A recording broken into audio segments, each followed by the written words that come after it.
I love helping people. I love seeing the joy on their faces. I love winning. And, I'm a very competitive person, not just with other people, but with myself. And it excites me when I, help somebody. It excites me when we've accomplished their goals, and it excites me to win.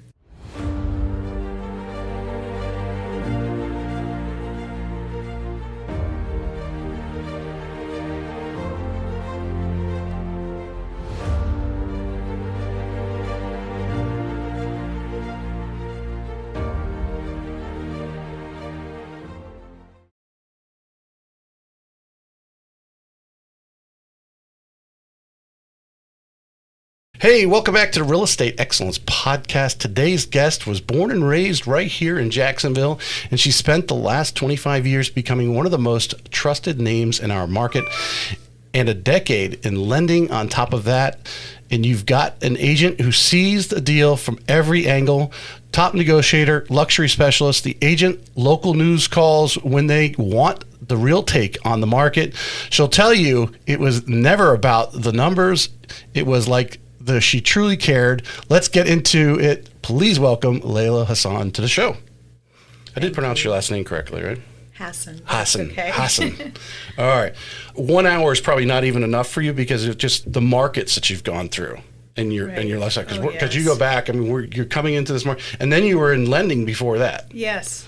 So, which lending in the 90s, and then even in the early 2000s to today is a little bit different. Yes, for sure. Yeah. What have you seen just in that, knowing what you know as you were, getting into real estate and what type of loans we're doing to what we're doing today with your clients? Thank God it's much better today and much more regulated than it was then. You could just be breathing and get a loan. Yeah. In the early 2000s. So, yeah, much better as far as I'm concerned. I'm just going to turn that mic towards you a little bit, pointed at you. There we go. Okay. Good. Okay. Yep. So, yeah, it much different than it was.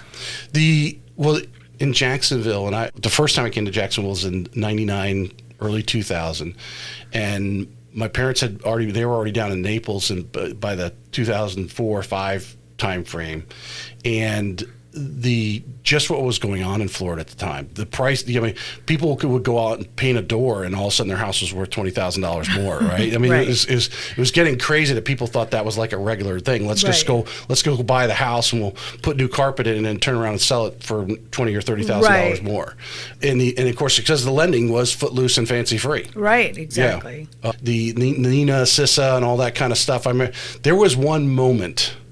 And I don't know, I have to go back because I started in lending in 2005, where they were doing investment properties with 5% down on some of these Nina and Sissas. It only lasted for a brief moment, but it got that crazy. Yeah. You could even have stated income, and they still have some stated income loans today, but not like that. You could have a 550 in a stated income loan and buy $1 million house, and we would go on this site that would say whatever your profession was, and they would have this bell curve, and we could use whatever. I don't know if it was the top of the bell curve, where somewhere on that bell curve we could use that income as their income, even though they weren't making that much. It was just their title and whatever their profession they were in. Exactly. Yeah. Crazy stuff. Yes. Well, what actually got you? What got you into? You've been in real estate for 25 years, so you got started in lending really young. So let's backtrack a little bit. So I got started in the real estate industry first, and then failed miserably, and then went into lending. So I apologize if that came off incorrectly. So I wasn't that young. But yeah, I started off in real estate. I got my license in 2001. I did not know what I was doing at all. Didn't even know how to write a contract or anything like that. And then my sister, who was in lending, said, you need to get into lending for a bit. So I went in and I loved it. I did very well at it. And is this before the 2007-8? Yes. Okay. So, and I was still doing a deal here or a deal there for friends, family, whatever. And then in 2000 6, I had my son, and I went back to work, and I thought, oh my God, I have postpartum. I can't sell a loan. What's going on? And it wasn't postpartum. It was the market had just went dramatically down. And so I stayed in that until '09 when I had my second son. And I said, got to get out of lending, because in real estate, at least I would have one cash deal and one, deal with a loan, and it would work, instead of throwing 3 loans against the wall and none of them sticking. So I had to do something. So I went back into real estate. It was a unique time. I was at Rocket at the time. I was working in a call center. So thank God they were at least advertising. Right. But the retraction from, in 2005 when I was hired, they were hiring about 120 loan officers a month, put you through a 30-day training, and then you were on the phones because you didn't need the licenses like you need today. Right, exactly. I remember I went into management. It was June of '07. And by December of '07, what they started retracting, letting go of loan officers that weren't cutting it, bringing divisions together, breaking them up, and just really trimming the fat, basically, getting real thin. And then I went back to actually originating again because I dissolved my team. I was one of the last teams created, so they went back into originating. It was really a contraction period of time, and I remember the summer of '08, it was crickets. Yes. Yes. I would go out for a long walk. By then I started working from home because that was one of the options.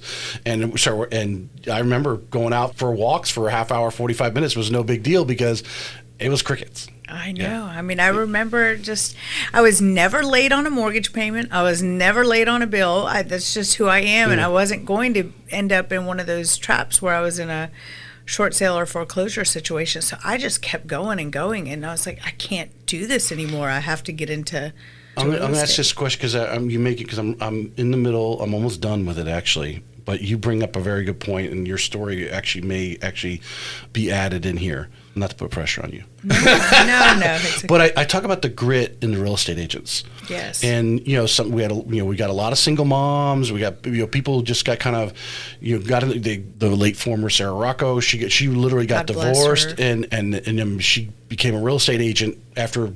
I guess the way she described it to me when she was on one of my very early podcasts, her husband basically came in and served her the papers and divorced, and she's like shocked her.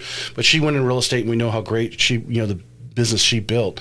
But this time period, the agents, whether you were in lending or whether you were a full-time real estate agent, to make it through in this industry during that period of time took a lot of grit. It sure did. How many times did you think, like, you know what, I'm going to give up on the whole real estate market. Let me go get an office job or something.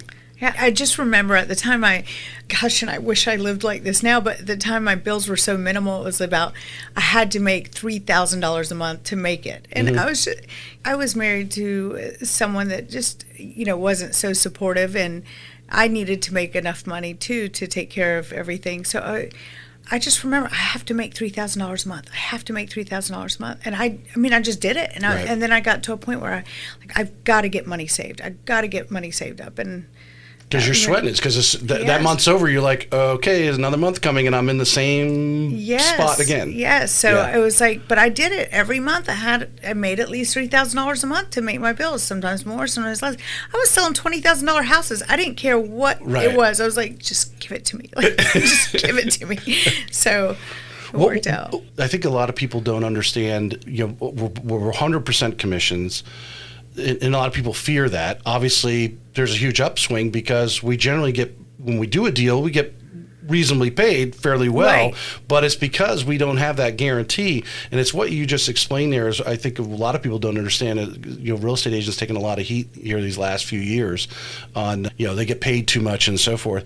They don't understand the sweat and the stress that you went under, especially during that period of time, or even right now, there's a lot of agents falling out of the business. The hours working too. Yeah. I mean, I'm up. I'll take calls at 10 o'clock at night, 11 o'clock sometimes, from replying to text messages. So, and it's 24/7. I remember trying to take my first vacation, and it was so difficult. I mean, my phone was nonstop. And, in our industry, go on vacation if you're not busy, because you'll certainly become busy. Yeah. And trust me, on the way to the airport, the phone will start ringing. Exactly. And I even lost a deal that I had been working while I was out of town. So, and sometimes that'll happen where you're working, a deal for a long, long time, and they end up not buying, or end up where you go out of town and they buy with somebody else because you were out of town when they wanted to buy that house. So, well, jump in a little bit here. You've worked for a couple different brokerages. You've been with Corey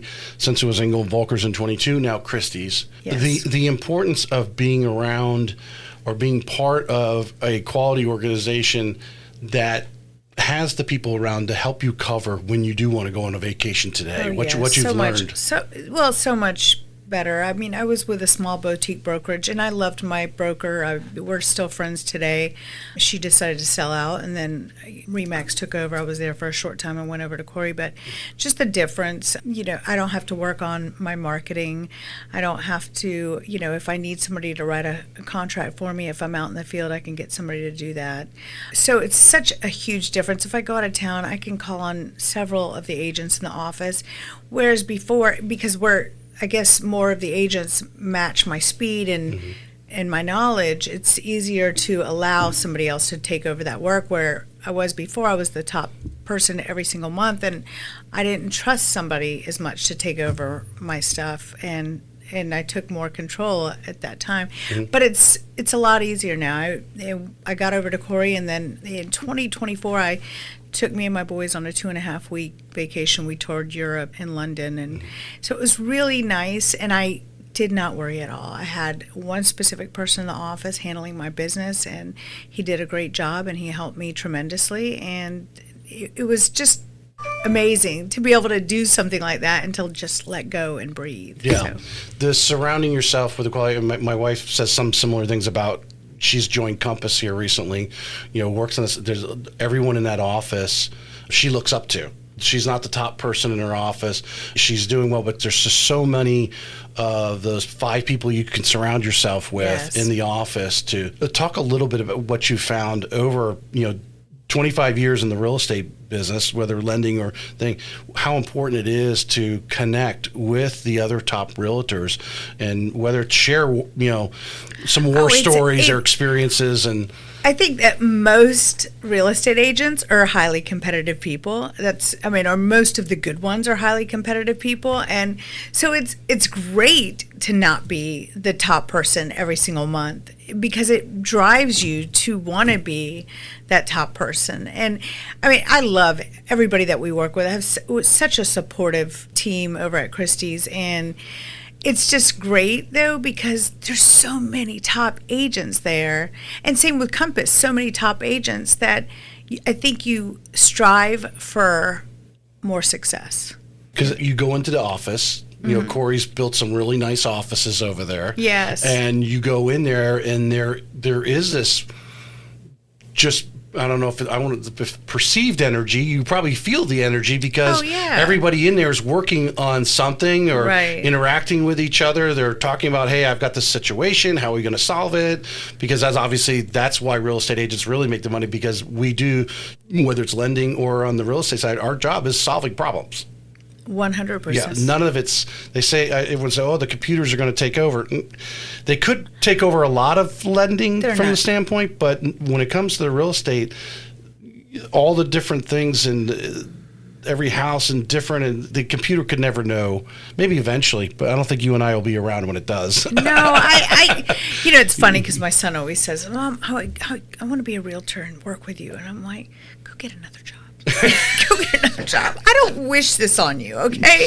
And I don't mean, I love what I do. Don't get me wrong. I love what I do, but it is, it's a lot, and it's 24/7. I don't see AI taking over me walking into a house and helping, get that house show ready, and me giving them. They give you suggestions. Right, give you suggestions. And believe me, and especially AI right now, they're wrong a lot. Yeah. So, I don't see that happening, like you said, especially in our because there's so much of the human element in the entire transaction. You're just getting the house ready okay, I guess maybe you could take some pictures of your house and then ask AI, how would you do it? And it'll probably give you some suggestions what to do.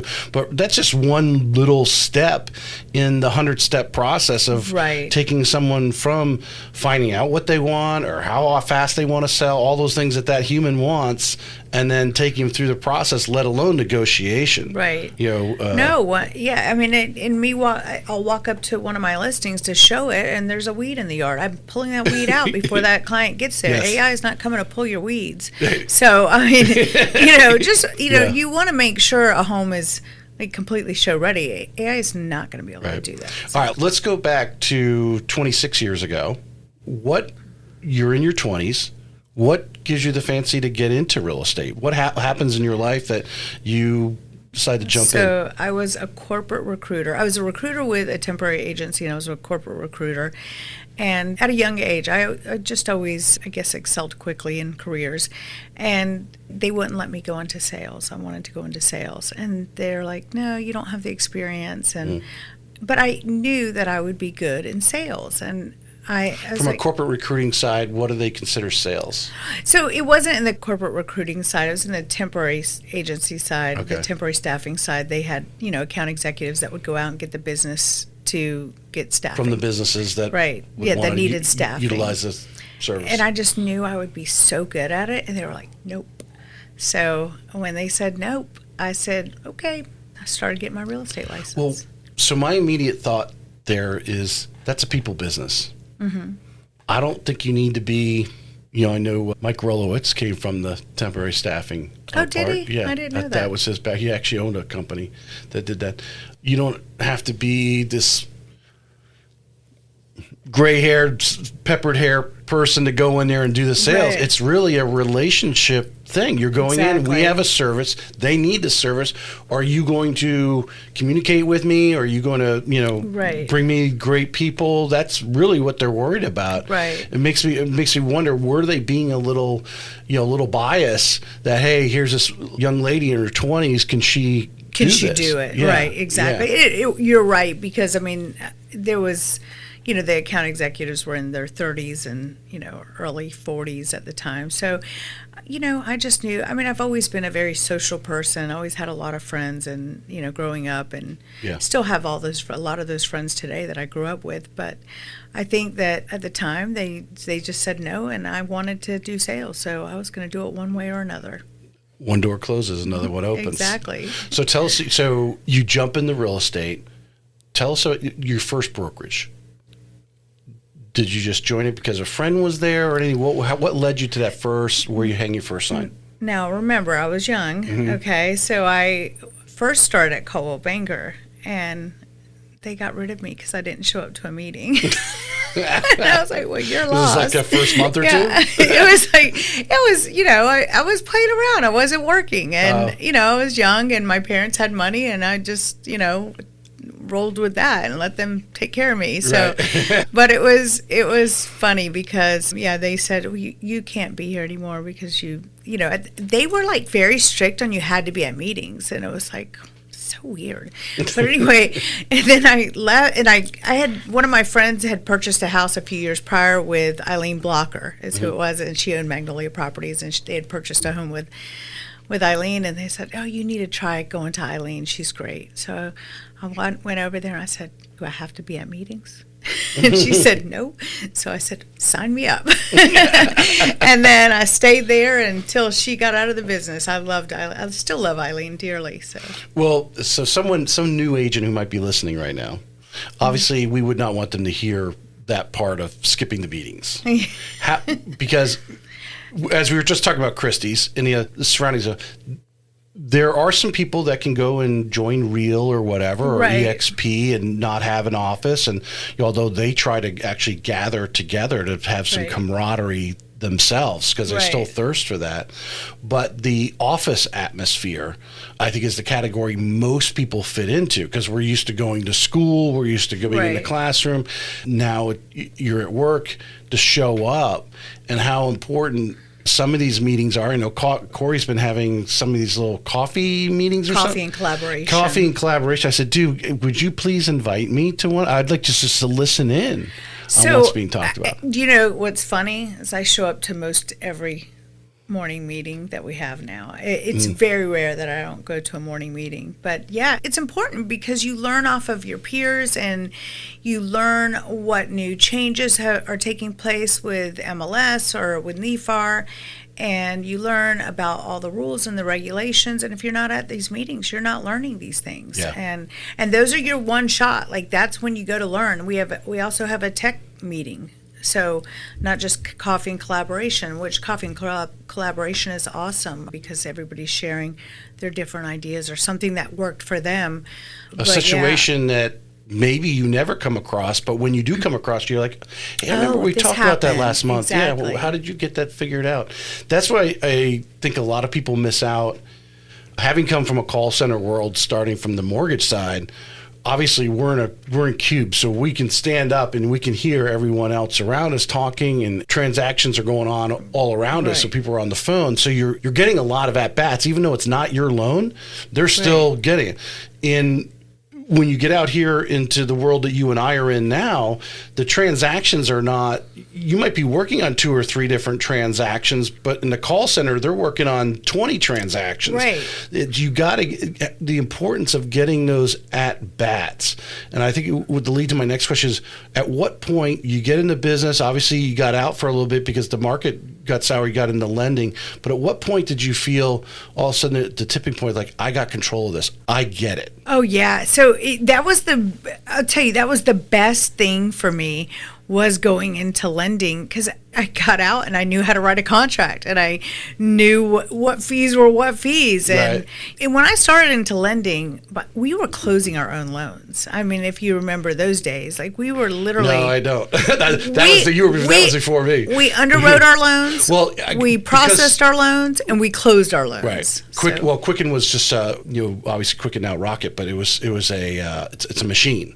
Right. So my cog was to talk to people on the phone, get the initial docs, boom, and then it's in a process. Right. Yeah. Where if you're out here like I am today, of course today I got a great processor, thank God, is better than having an assistant, but I can imagine, you're literally taking the handwritten contract or handwritten 1003 and taking it all the way through. We did our titles. We did our own title searches, and we cleared our own title searches back when I got in it. Yeah. So it was interesting. And not every company was like that, but the one I started with was like that. And so I learned a lot. I bet. And it was great too, because a lot of my clients that I had done loans for became real estate clients. So it worked out. It flowed really well. It ended up working out I think you said it was about 2009 you get back into real estate. Full time. It's still slow though. It's still slow, but I was doing a lot better. And it's interesting. Like, there's a little saying, I'm Arabic, and there's a little saying that goes that with a new baby comes new money. And I had my son, and I had a C-section on both kids, but on my second child, I had a C-section. I had my son, they take him, clean him, weigh him, all that. I grabbed my computer because we had to make money. Okay. I mean, now I have 2 kids to take care of. Right. I grabbed my computer. I was like, hand me that little tray, that in the hospital. I put it over my hospital bed. I started working there. I mean, like, literally within 30 minutes of giving birth to my son. So I started working again. But it was amazing because right after that, I almost doubled my income. I mean, but at the time I was making like $38,000 a year. Right. I literally doubled my income as soon as I had my son. And then came, all these short sales, and I became really good at doing short sales, and it ended up working out great. And luckily I, had Did you have someone, because I think that obviously was a trying time. A lot of people got out, but a lot of the great agents I've had on that have been in the business long enough to have been through that period of time figured it out that, hey, we got to learn how to do this thing called a short sale. We got to learn how to deal with the foreclosures and how to deal with the banks and get answers from them and so forth. Did you have someone, kind of waking you, or it was just right in front of you, or you're like, hey, this is the market. I need to learn how to do that? Because I imagine there wasn't a lot of people going around teaching it. There wasn't. And yes, nobody knew how to do a short sale. It was that time, a short sale would take like 8, 9, 10 months, 12 months sometimes, where now you can get them done in a few months' time, 90 days, and boom, they're through. But it was quite interesting to learn all of that. But I had a lot of a short sale business I was doing. I became like the queen on short sales, so to speak. What do you think was obviously having your second son and the phrase you just used, but at something had to click inside of you? Or was it just at that point just a destiny, an impasse of the time, your son being born, you having been motivated to make that $3,000 a month? Right. Now that motivation and that hungriness started to become $4,000 and $5,000 a month. Diapers weren't cheap. I mean, and my kids were not going to suffer. I believe that my kids could have everything that other kids had and more. So I worked so hard just to make sure that we had everything as a family, and I was not going to be because I was in lending. I was so like on my credit. Like, I am not ruining my credit. I am not going to ruin my credit. I mean, when I was younger, I had messed up my credit, and I say younger, I was like early 20s, paid off everything, and I was like, I am not messing this up. So I didn't. I racked up about $30,000 in credit card debt that I later paid off, but I didn't ruin my credit. Right. Well, it's just interesting. We all reach that different points of our life where things all suddenly just click. Yes. And it's because that kind of work ethic, if you will call it that you had going on. I got to make $3,000. Got to make $3,000. But I imagine, to make $3,000, you were making the contacts. You were talking to as many people as possible. I didn't stop. I was always out there making contacts and getting to know people and understanding their situations, because everybody's situation is a lot different. And I just truly cared, and I still do. I truly care about people, and I never want people to make foolish decisions when it comes to buying real estate, whether they're going to live there for 20 years or 2 years. I still want them to have all the knowledge up front and make sure that they're making good, informed decisions.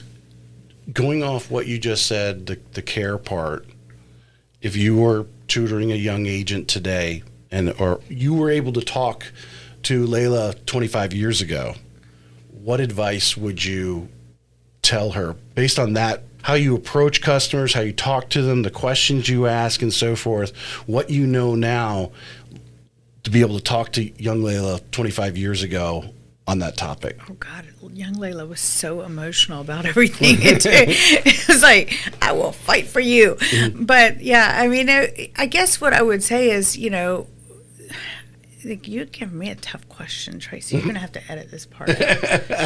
Okay. This is the question that makes reels. Yeah, I know, right? Well, let's start over, okay?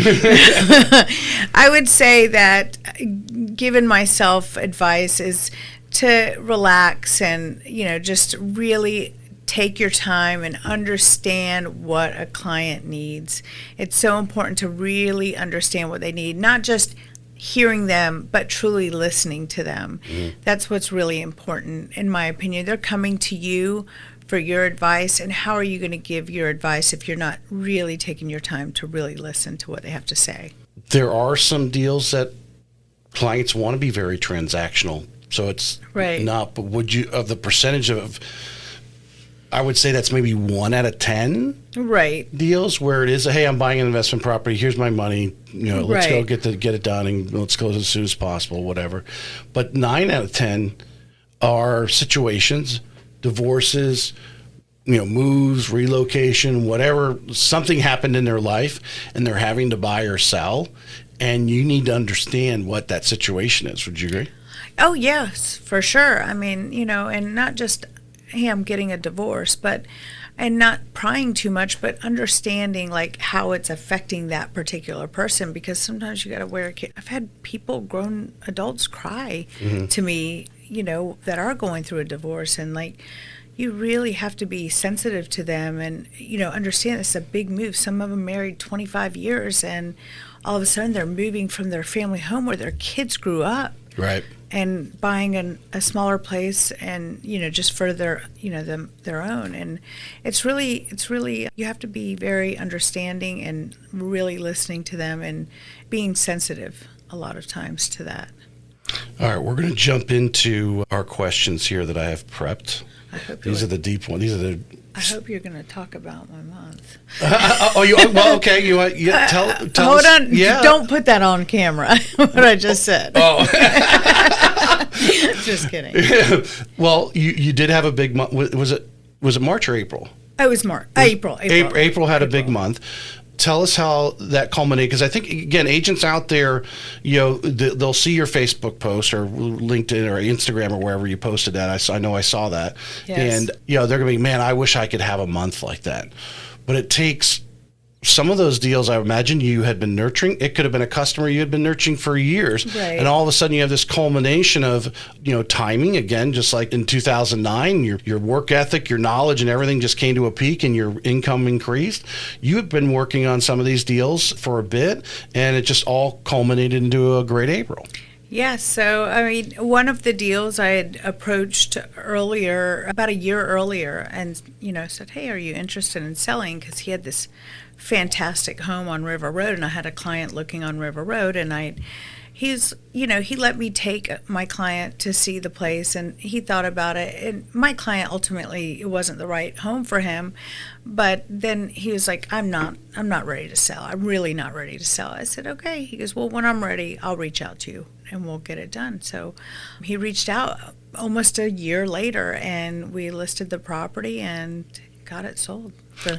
Well, tell us, so a year goes by, but I imagine you didn't go 12 months without talking to him. Oh, no. You knew that it was back there. Oh, yeah. We spoke several times and, talked about different things, met out one time and, had a couple of drinks and and talked some more about, when he is ready and that kind of thing. So, yeah, it's definitely nurturing clients and making sure that you are staying on top of them. You can't just let a client go and expect them to remember you. Both of us have been in business for more than a couple decades. There's one thing, and I think you would agree with this, if someone is in this case was interested in selling his home at one point, then pulled back, it's still in their mind. Oh, 100%. And it can happen at any moment. Exactly. I didn't expect it to happen as early as it did. And how many times we have maybe not reached out as often and then all of a sudden called them and they're like, oh, well, we actually already did it. I know. Yeah. I know. Wow. You got to really, you don't need to be overbearing, but when someone talks to you, whether it's doing a loan or buying or selling their home, yeah, maybe they do step away because something just happened in their life. But who knows? In 30 days, that might be cleared up. It might be 6 months. We don't know. But right. You got to stay in touch because, yeah, if you could fill the gap with all those people that I was just talking about. You're definitely not calling them every day. Yeah. You want to give them some space. Right. But, yeah, follow up, though. Yeah, following up. That's the key. Yeah, following up is important. Yeah. I'm a big believer in that. All right. You were born, raised here in Jacksonville. And you've been selling here for 25 years. What does the city look like today versus the one you started selling in? Very, very different, very, very vibrant, new communities everywhere. I always knew, I said 20 years ago, Jacksonville's going to be a completely different place in 20 years. And it is. And I'm so excited. In fact, I would say about 8 or 10 years ago, I was telling clients, you need to invest in downtown. You need to invest in downtown. Because I have a lot of business clients as well. And I would say, you've got to invest in downtown. And they would, no, why would I buy here? I'm like, listen, just buy and hold. I'm telling you, and now they kick themselves. You told us to invest in downtown. Yeah. You told us to. Hindsight's always 20/20. I know. And I can't wait for downtown to explode because it is. It's going to. I was like someone said, I don't know where I got it, but I use it all the time. When's the best time to buy a house? 2 years ago. So start now, buy today, and in 2 years you'll look back. Now, Are you going to see the growth maybe that you bought if you bought during COVID? No, but chances are you buy now. Maybe it is slow for a couple of years, but things are going to change. And a lot of areas demand. you're going to continue to see growth Yeah. in a lot of areas. I mean, we know the areas that are not seeing the growth, and those are the areas that typically don't see the growth. They're just higher crime areas or whatnot. But Jacksonville's still a long Well, I think ways. there's so much opportunity now, especially if you're going on the other side of the river, Clay County, even all the way going down to Putnam County and Palatka, which I think is a gem. You want to talk about 20 years? I don't think it's going to be 20 years. I think it's going to be 10 when that bridge goes. 100%. Yeah. Volano Beach, that's going to be another big hotspot. Yeah. Flagler Beach. It is amazing that you can still get reasonable price beach houses, or maybe a couple blocks off the beach in Volano, for well under $1 million. Right. And I know there's people out there, because I know the agents that are selling some of those properties, they're buying these $600,000 and $700,000 homes that are a block or two from the ocean, and they're Airbnb in it and making bank. No, on I that. have a good friend that does a lot of Airbnb, and has some in St. Augustine, some actually one in Flagler Beach, so, and all over. I think that that Volano and Flagler are going to blow up very soon, and you're going to see them just like Jacksonville Beach. Well, I think for someone looking, especially a first-time home buyer, which they say Jacksonville's one of the top first-time home buyers, or we're the top first-time home buyer area, there's still plenty of areas to the west, not that far out of town, where you can buy a reasonable lot. You can have a reasonable house put on it, or maybe a manufactured home or whatever, for still under $200,000, and you're not that far out, and the expressways and so forth are connecting all that. So if you have to come into town for work or whatever, it's there. So you just gotta find them, and obviously supply and demand. The market right now, Jacksonville is being called a balanced market, a buyer's market and a seller's market, depending on which data source you read. You're closing deals every week. What's the actual true on the ground? I think it is balanced. I do. I think it's a balanced market. I think there's still some deals to be had for the buyers, and I think that there's certain homes that are going to go over asking, and the seller's going to dictate what's going on. We still see some houses going for over asking price. We still are seeing some highest and best offers. So I think that there are deals to be had, but if a house is in, and I keep saying this, if a house is in phenomenal shape, if it has no problems, no claims, it just show ready and perfect condition, those are the houses that are going for over asking, and they're going for highest and best. How much new construction are you doing? What part of that is starting? I don't know why. I've never done a lot of new construction. I have one new construction deal in the works, and it was just a referral from a lender that gave it over to me, and I just never. It's interesting. I could probably count on both hands how many new construction homes I've sold. Yeah, well, obviously in the area, 'cause with Nassau and St. John's blowing up like they are, the new construction going on, that something's not falling into your lap, but you're obviously busy with. I'm busier with other things, I guess. I used to work with a group of people for many years. In fact, in 2023 and 2024, I had to rework my business altogether because somebody from that community got their real estate license, and they went into that group. But before now, it was this whole group of people that I worked with, and it was about 90% of my business.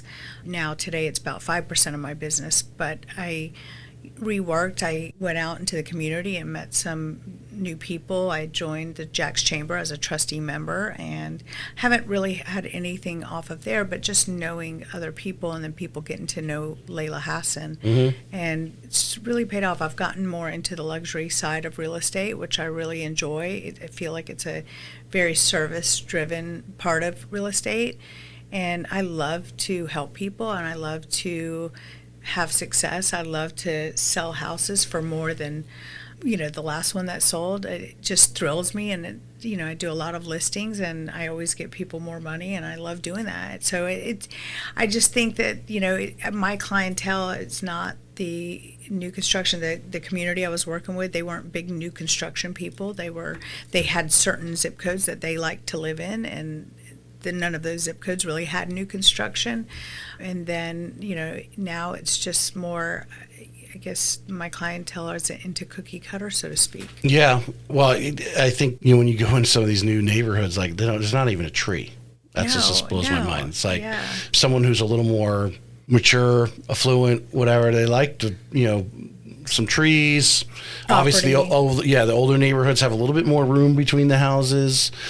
Some of these new construction neighborhoods, I don't know how. Like, there's barely enough room for one car in the driveway. I don't even know how they do it. Right. No, I know you cannot do. They're extending with pavers on each side, and I'm just not a fan of new construction myself. I guess that maybe is why I don't know if I manifest not selling it or what. Well, it do you is. get some of these luxury buyers looking to possibly, whether it's build their own custom home, Yes. go to a custom home style, or even.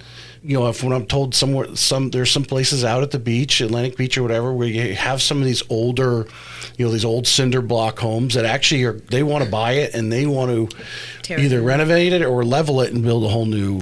Usually leveling it, but Yeah. yes, and they're nice homes that they're building on those properties, and just really, high level finishes and Right. things like that. Yeah, I'm not a fan of your typical shaker cabinet, and I just, I don't want to walk in a house and every house have the white shakers and have the subway tile and have the quartz countertops that all look the same with the gray veining, and it's just, I just prefer, I guess, whatever the trend is whatever the trend is for that at the time. moment. Yeah. Tell us, when you're dealing with the luxury client and what you've learned in 25 years in the business, because obviously there's a lot of agents that would love to say, everyone wants to increase their price point. I would love to do larger loans because I get paid on the size of the loan. You want to sell the highest price point home that you could possibly sell if you could find a client that has that kind of money to. But when you're working with those buyers, what are some of the things you've learned over time in working with numbers of those level of buyers? I'm talking probably definitely north of $1 million, but $1.5 million, $2 million, $3 million price point homes are higher.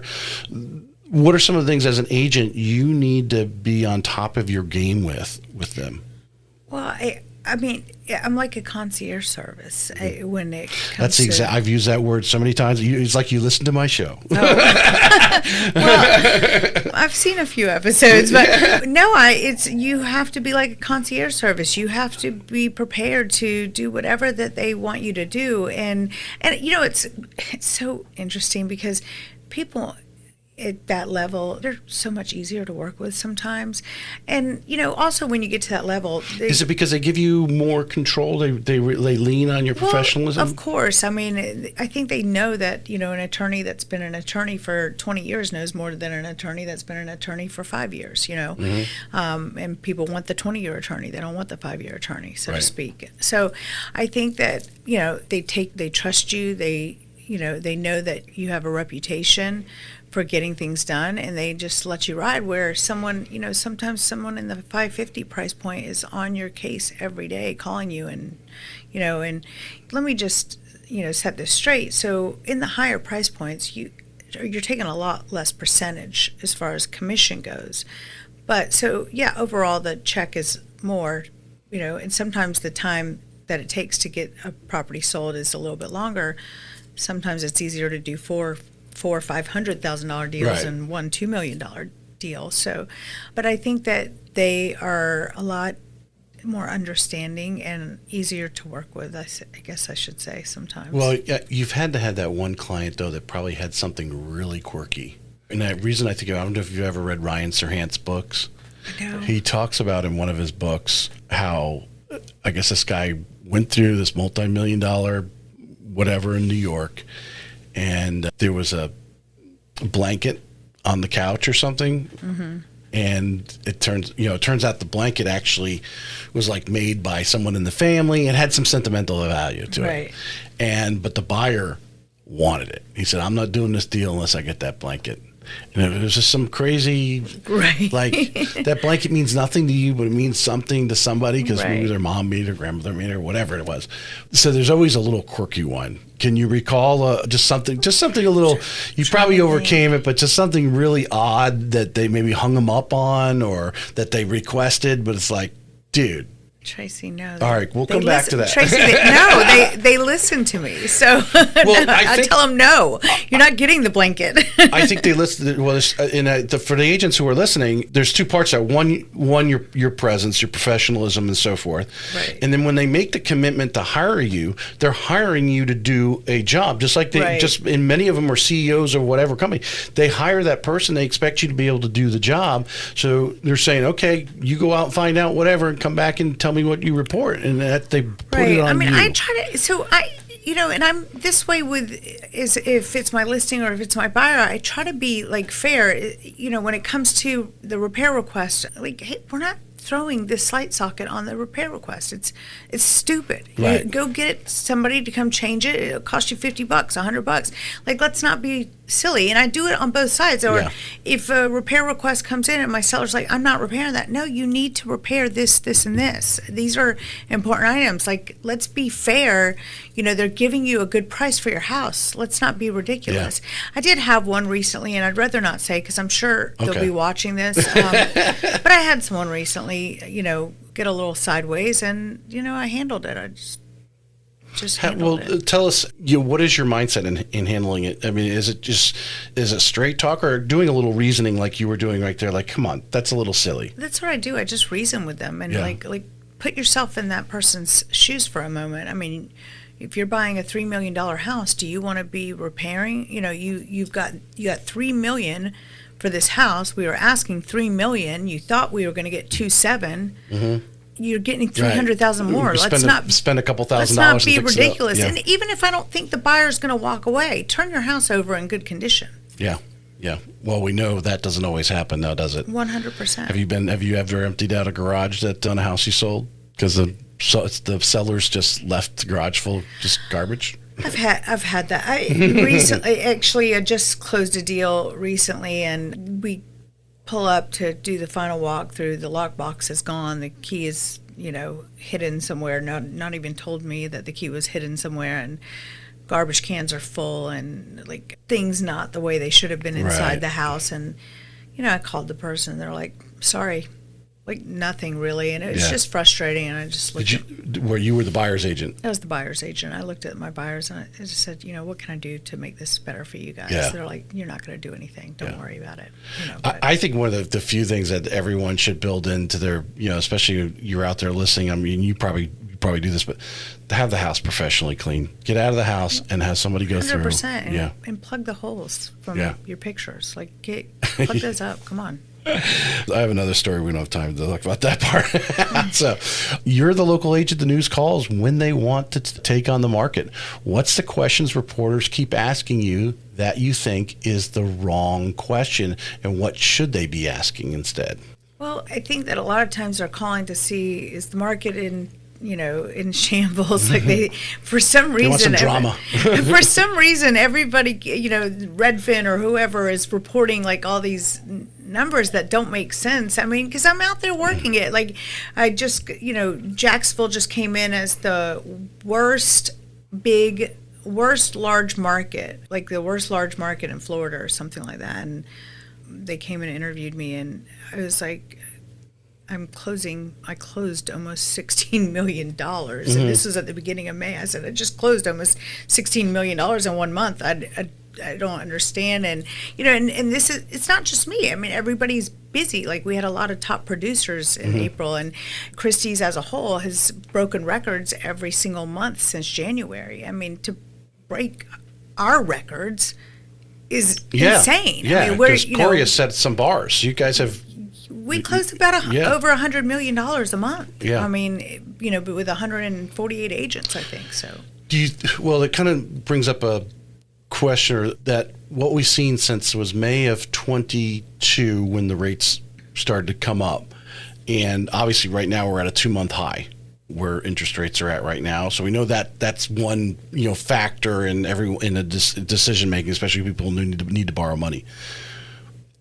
Why do you think that some of the more mature, experienced, top producing agents are actually almost excelling in the market considering the situation, where there's a lot of agents who were just kind of so-so, they were making a living being a real estate agent, but they've gone in a downturn. Some of them have gotten out.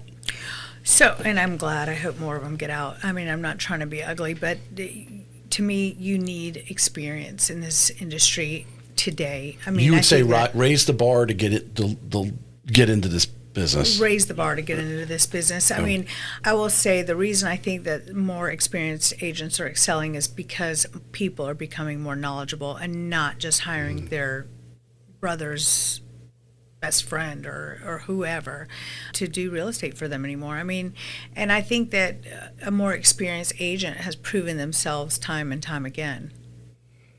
Yeah. No, I like the more knowledgeable part. That actually probably will be a good reel. I think you're right. I think, obviously we already know for years, ever since the internet, that people are doing a lot of search. They'll see a home a numerous amount of times before they actually physically enter it by going online, looking at the pictures or whatever, or doing virtual tours. But they are, as technology gets better, the information's now at their fingertips. They're asking more, questions, so to speak, getting in doing that research before coming in. Your ideal client owns a $2 million plus home and needs it to be sold fast for top dollar. Walk me through the first 72 hours after you take the listing. What are you doing that the average agent isn't even thinking about? I am on the phone with any agents that have sold in that direct area and letting them know, hey, I've got a home popping up in San Marco. Who do you have? Let's, try to get ready to get them in there when it hits the market. I guess when you say first 72 hours, are we on the market already? I mean, so either way you want to play it. I am starting before I'm on the market. Yeah. I'm like, I know a couple of weeks in advance at least if I'm putting a home on the market. So I'm already selling that home immediately. And I'm saying, hey, I've got this house coming up. It's fantastic. It's got 3 bedrooms all downstairs and 2 bedrooms upstairs. It's a great house. It's fully renovated or whatever it is. And I'm pushing that listing ahead of time to all the agents that have sold in that area, whether it's a top agent or whether it's not a top agent, because at some point somebody sold in that area. So I try to hit, the agents that have sold within a half a mile of that area and say, hey. Because that level or $2 million home, those people are not just running in and making a decision over the weekend. They're not running into a model new construction home. They're not that type of client. Right. They're looking to be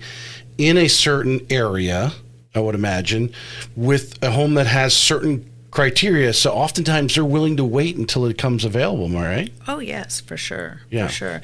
And, a lot of these homes that are moving faster or moving for asking price or whatever, they're in a very desirable area. So, if it's a listing in a desirable area, I'm giving people heads up to get their clients ready so we can build up some, excitement about that listing. Christie's sells themselves, obviously, to be that more, we just use a more affluent buyer, I guess, right? I mean, just the Christie's persona, Christie's International, right?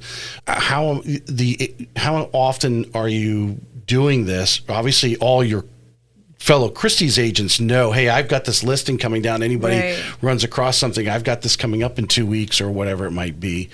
How has that been a benefit to kind of, just say some things about, Christie's and the level of clients that where you started to make some phone calls or sent an email out to your teammates saying, I got this coming on, and someone's like, hey, I got someone who might be interested in that. Right, and we do that all the time. I mean, but we also don't, you have to have, certain paperwork in place to just sell to Christie's or whatever, or to allow Christie's agents to come in prior to it going on the market. But yeah, we're always sharing with each other, like a listing coming up or whatever. We have a private Facebook page that we go on. Hey, I have a need for this, or hey, I have a need for that, or hey, I've got this. That, your private Facebook page. Yeah. I had an agent call me recently and say, why do you think it is that so many Christie's agents sell each other's listings? And I was like, well, just like it would be if, you sold. You should be, every agent should be doing that within their brokerage. Right, yeah. 100%. Yeah. And if the client allows it, some clients want it that way. Some clients don't want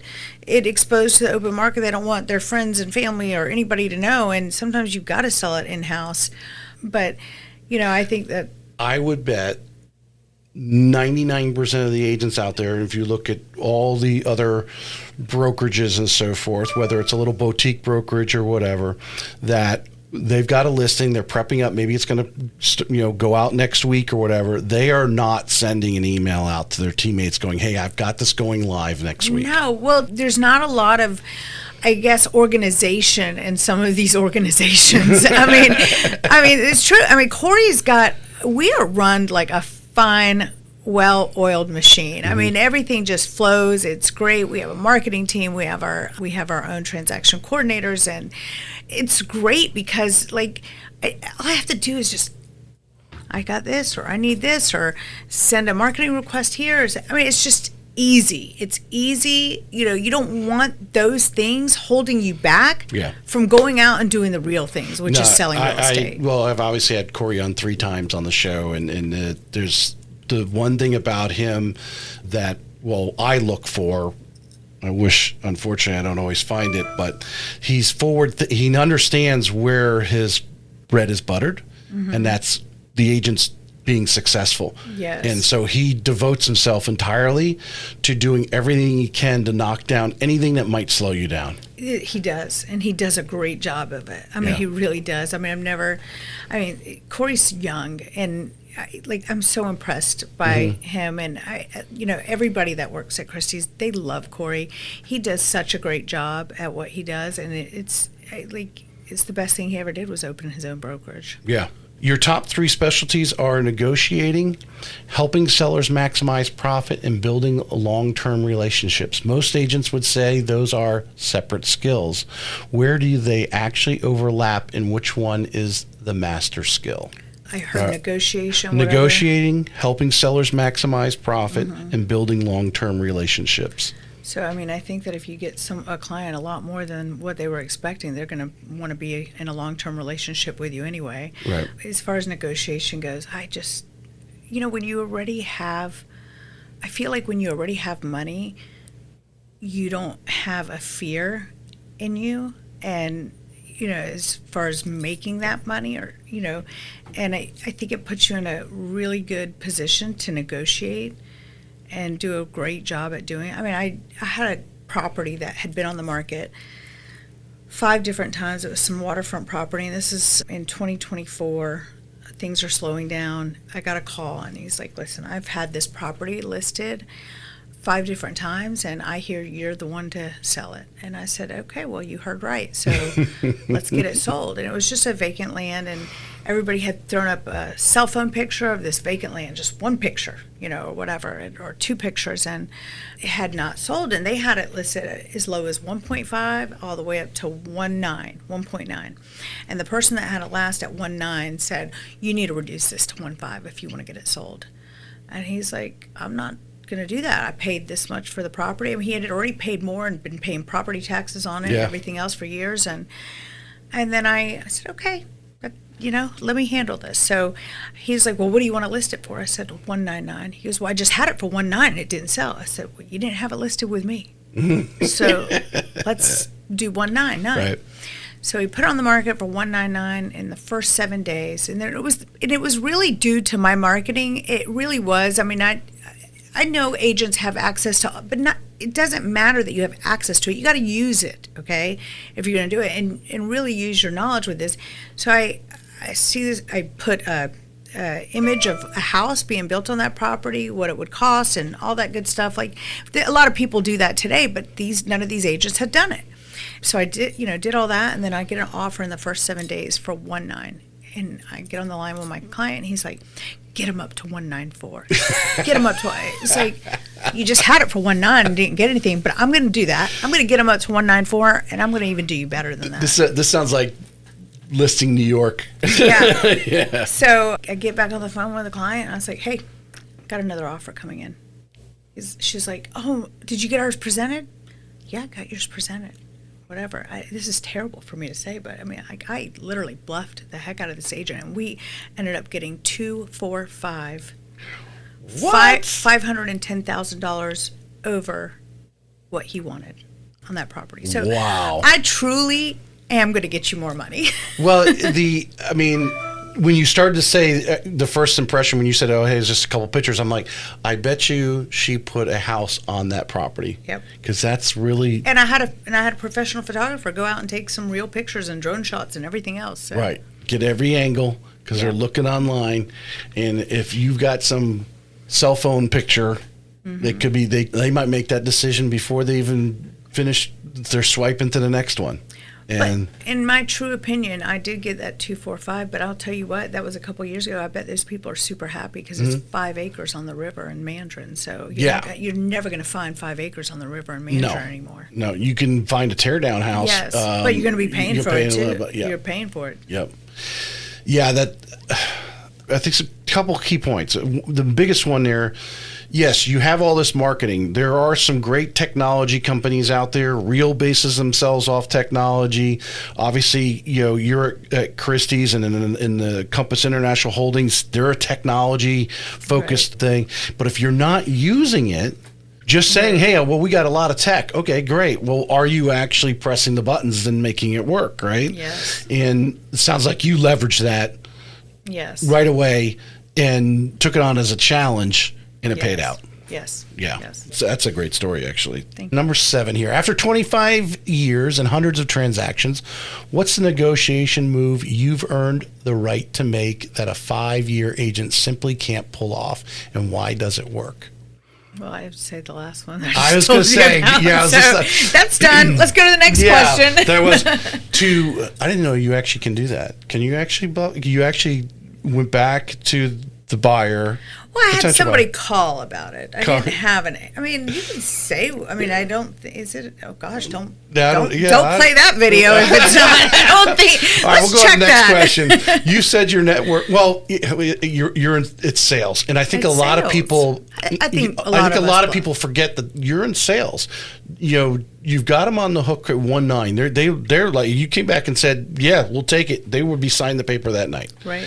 That there are some moments, and obviously because of your knowledge, your experience, your presence in that whole situation, to not rush to, I got 1.9, let's sign it and go. You actually ended up doing a huge service for the seller that was above and beyond, and I can only imagine that person. I mean, I'm sure you knocked him off his chair when that closed. Oh, yeah. Because where the others were saying you'd drop it to 1.5. Oh my goodness. Yep. You said your network of friends and family in Jacksonville is how you sell properties quickly. Buyers and sellers connected before a home ever hits the market. In 2026, Zillow and the MLS run the show. How much business is still actually happening off market, and how does an agent build that kind of network from scratch? We talked about it a little bit, obviously, what you're doing pre-show. Let's just change the question just a little bit, since you kind of gave a lot of information the question or so ago. But new agents, maybe they are working for a small boutique brokerage where they only have a half dozen agents or whatever. Right. But what is something they could start doing today with their very next listing before it goes on market to start selling it before it actually goes live? I mean, like I said, just calling agents, is and saying, hey, I have a listing coming soon in this area. That's what I go after the, half-mile radius of what has sold in that half-mile radius, who sold it, and I start calling, hey, I've got one 3 doors down from where you already sold. Do you know anybody else? The people that bought that house, do they know anybody that's possibly do you guys, so when someone goes and makes an appointment to see a house, another agent for a buyer, is that information being retained anywhere? I'm sorry, say it. So you're listing a house in a neighborhood. Yes. And a buyer's agent, is making an appointment. They're going on the little system where you guys can request a showing. Is anyone retaining that information? Because obviously they have a buyer who is looking in that area. So we wouldn't know that. Only the listing agent would know. Who's made appointments. What agents have called them, and so forth. Because that's an immediate one. That would be amazing. Yeah. That would be really amazing to have that information. But even just calling the buyer's agent that sold that particular property and just saying, hey, your buyers that bought, see if they have anybody. Maybe you can represent them, maybe you have somebody else looking in that neighborhood. Right. I think that if anyone's going to leave with a tip today that you can do right now today on your next listing is that I don't think enough. I would be very, very curious if we took a poll of how many agents are actually doing something prior to it going on the MLS. Christie's agents are. Yes. That's why they're great. You said the biggest mistake buyers make is working with their sister's brother's best friend's cousin who just started in the industry. That happens every single day in this market and has in real estate since the beginning of time. Yes. What's the conversation a buyer should be having with that family friend agent before they sign anything, and what do you tell people who've already made that mistake? And I want to put this out there because everyone has to start somewhere. Right. And there is no doubt that all of us have had a family member, be our first client. Whatever it is. It could have been selling Girl Scout cookies. Mom's going to buy the first box of cookies, right? So they've got to get started somewhere.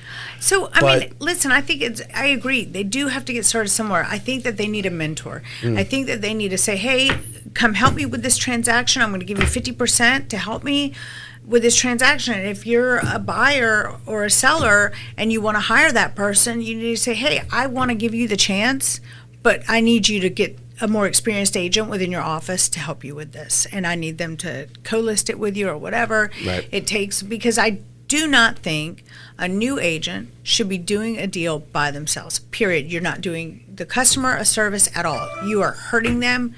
And I do not believe otherwise. I don't care how many courses you've taken, anything, you don't learn until you go through these transactions. And I think not just your first transaction needs to be with somebody helping you. You need to have 10 transactions with somebody helping you. Yeah.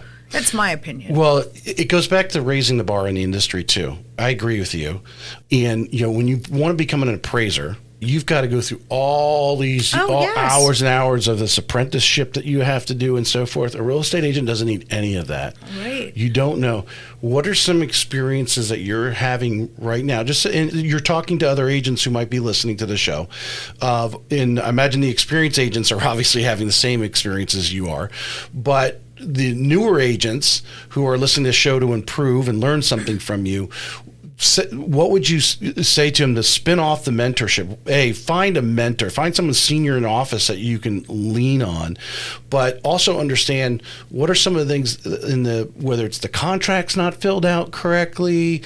I should have my wife write down every time she tells me one of these. I should write down every time she tells me one of these stories where she's working with somebody on the other end who literally does not know what they're doing. It's so frustrating. There's certain companies that you see with the agent and you just know automatically that they don't know what they're doing. And I honestly believe that I think it should, going back to the appraiser thing, they have to do that. You know why? Because they want to protect the bank. Okay, the bank needs protection. Okay, yeah, so they're the eyes of the... Right, so the appraiser has to go through this mentorship. Who's protecting that consumer? And I think that the consumer should be as protected as the bank, because ultimately if the consumer's protected, then they're going to make a wise decision as well and may not end up in a short sale or foreclosure or something like that. By purchased this at the right price, making sure that, how do you do comps when you're a new agent? You're going to go in and you're going to see, oh, well, this house sold for this amount. Okay, this house is worth that. That house was fully upgraded. It had a turf backyard with a putting green, and this one has got weeds all in the yard and everything else. It's not the same house. Right. So I definitely think that agents need mentorship. No, I totally agree with you. It would raise the bar in the industry. The whole thing on agents make too much money thing that we've heard squabble about over the whole NAR thing, which everyone tells me now they're making more money because of the buyer broker agreement. But the reality is, if you want to protect the consumer, like you were just saying, you want to protect the consumer is going to save or make more money by having that experienced agent. 100%. In theory, 100%. Yeah. You said that you don't like to be hounded. you don't like to be left alone, to what you do best in an industry. No, I do like to be left alone. You do like to be left. Yeah. Yes. Did I word that right? Yeah. Okay. Yeah. My glasses are working this week. So like to be left alone to do what you do best. In an industry that preaches constant communication and accountability, check-ins, how does a top producer actually run a business that way? And what do clients need to understand about hiring you? First of all, there's checking in and there's checking in. Okay? I mean, I don't want you hounding me. You're not going to call me 24/7 to ask me, what do we have going? Give me the feedback. The feedback is, I hate the feedback, okay? The feedback is they didn't buy your house because they didn't like your house. I mean, in some cases, yes, feedback is great, and you want to get feedback. Like, I want to get feedback on some houses. If the feedback was important, right, you're going to tell them, like, hey, we need to paint that room. Yes, right. Mm-hmm. But if they said they just didn't like the house, then they just didn't like the house. It's not the one for them. They found something they liked better. I don't want to be, you can't, when I'm working, okay? I'm in a zone. You don't have to tell me to go to work. I'm the only breadwinner in my family. I've got a son at UF that I pay his room and board. I've got two boys driving and two boys car insurance. And I don't know if you've ever paid car insurance for boys, you've got to make money. It's racist.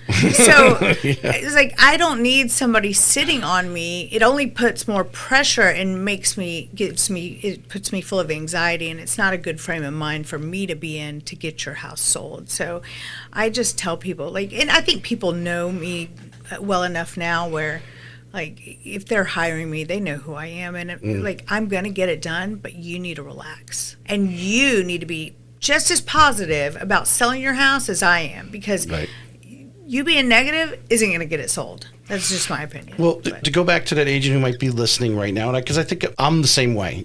And if you want to casually send me an email, hey, because to me an email is, you can respond to it right away, or you can sit on it for a little while and say, well, okay, I'm going to respond to them because I need to wait a few hours because I'm waiting for something to happen, and then I'll answer them because, it's not urgent. Obviously, someone calling you, that's urgent, right? They want to talk to you right there and then.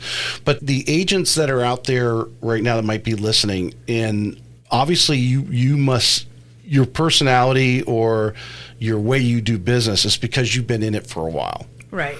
A newer agent, or maybe he's only been in here 3 or 4 or 5 years, how do they set that tone with a new client that maybe they haven't worked with before, but to kind of set that, this is how we're going to do these? You just have to say it. You have to say it, and you have to say it with confidence. I have agents that'll come to me in my office, out of my office, or ask my advice on certain things, and I'm like, well, did you tell them that it's not going to sell for that price? I mean, did you have that conversation? I tried. No, it's not. I tried. You have to say, this isn't going to happen. I'm not going to take a listing that I know isn't going to sell. Mm-hmm. I'll take a listing that might be a little iffy, but I'll tell them right away, if we're not getting showings in the first 2 weeks, we're doing this price reduction, and it's right there in the listing agreement. Yeah. This is what we are reducing to in 2 weeks, because I'm not investing my money, because it's not just about pictures. I invest a lot of money to get a house sold these days, but you invest a lot in Christie's. Christie's gets their cut to the marketing and so forth. Yes, yeah, and I'm paying for pictures, drones, videos, twilights, all these different things. So I'm it adds up in the end, and then I'm doing a showcase home on Zillow, and it's not cheap either. So if I'm going to invest a couple $1,000s and my time into doing this, we're going to do it right, or we're not going to do it at all. And you just have to tell them up front, I know the market well. So because I know the market well, I'm able to tell them, no, this is the way it is. And I know I'm right. You just have to say it with conviction. Would you say for a newer agent listening here, one, they got to get to that confidence level. They've been doing this for a long time. They know enough. They know a lot more than the person they're in front of, their client. And, obviously you have a lot of conviction there in this. They need to have a little confidence and conviction in it and say it in a polite way. Back it up with some stats and figures or whatever I think you've got to have the knowledge. You got to tell them what they need to know. So in my opinion, on a new agent, the best thing they can do is keep going to classes. Keep building up as much knowledge about the market they possibly can. Keep researching MLS. Keep looking at houses. Whatever area you decide you want to work, get to know that area. Don't try to get to know all of Jacksonville. Get to know that one specific area and work on that. And when you have the knowledge, the confidence comes with it. Yeah. If you had a choice of more classes or a mentor, where would you go? I would go for a high producing mentor. Yeah. Go for a high producing mentor and give them half your money, because it's going to pay off big. I had a team for a little while. I realized that I probably do better without a team, just because I'm not a great trainer, so to speak, but they learned so much off of me, and they said just by watching what you're doing, listening to your phone calls. Exactly. And they told me, they're like, I learned so much just by being next to you and listening. Yeah. There is so much to be said for whether it's listening to your phone calls or obviously going out on your listing appointments or buyers consultations, that, again, it's those at-bats. You're getting in an at-bat, but you're sitting beside yours. Like I said, it's well worth it. After 25 years, tell me about one transaction that stuck with you, not because the number, but because of what happened in the room.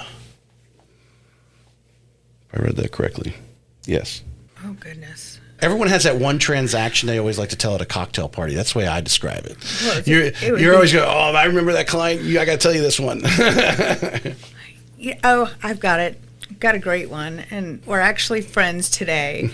This was back, I would say, it's probably been 10 or 12 years ago. And, he was going through Wells Fargo to get his mortgage. And the mortgage was presenting many challenges, and he took the frustration on me, him not getting his loan approved quickly. And I remember one day he said, he was on the phone with me, and I was standing outside of my office, and he's on the phone with me. He says, "If I don't get this house, you're going to be looking for another job." I was like, you just said that to the wrong person. I just started. I was a lot more emotional back then. I started screaming at him. I said, "Don't you ever," couple choice words, "don't you ever threaten my money again." Or not money, what do you call it, I guess. "Don't you ever threaten my livelihood again." And I just, "Don't you ever do that to me. I'm a single mother, and I am taking care of my kids. Don't you ever." And a couple more choice words. And I am literally livid, screaming at him, to the point that my broker called me in, and she's like, "Laila, the neighbors were complaining about you screaming like that." I was like, "Well, Eileen, you don't know what happened." And a couple years later, sold him a liquor store. A couple years later, sold him another liquor store, and we're good friends today. But if I really believe that if I didn't fight back at that moment, he wouldn't have ever used me again. Probably. Yeah, you're probably, you gained his respect, because I think when you have emotional people like that, you have to realize, he realized you were being emotional because he was being emotional. Right. He was frustrated. So he said something to you he shouldn't have said, and he realized that. What I should have done then, if I was like I am now, I would have said, "Calm down. This is how it is with loans. You need to relax. You don't mean what you just said." I would probably handle it a lot differently today. Yeah, well, that's definitely maturity and experience. Yes. There. All right, I'm going to finish up. Toughest question of all. Oh, shoot. Why do you love real estate? Oh, my gosh. I love helping people. I love seeing the joy on their faces. I love winning. And, I'm a very competitive person, not just with other people, but with myself. And it excites me when I help somebody. It excites me when we've accomplished their goals, and it excites me to win. Excellent. Appreciate you coming on today. Thank you. Thank you. This may be it for today's episode of Real Estate Excellence, but we both know your pursuit of excellence doesn't stop here. To connect with the best of the best and really take your skills to the next level, join our community by visiting TracyHayesPodcast.com, where you'll meet more like-minded individuals looking to expand their inner circle and their personal experience. That's available at TracyHayesPodcast.com.